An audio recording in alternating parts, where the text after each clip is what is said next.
Hey guys, welcome back to Crazy Gamers. Today I'm going to show you how to delete Realboxing 2 account. If you are new to this channel, make sure to subscribe our channel and don't forget to hit the bell icon to be updated with our new videos. So without any further ado, let's get started.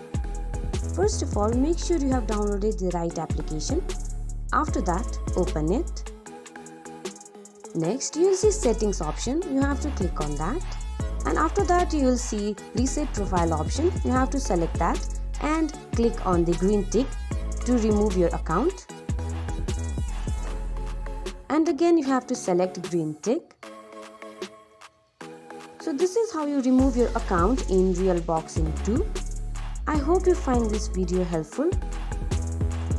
If so, don't forget to give us a big thumbs up, and we'll see you in next video. Till then, have a good day. Bye bye.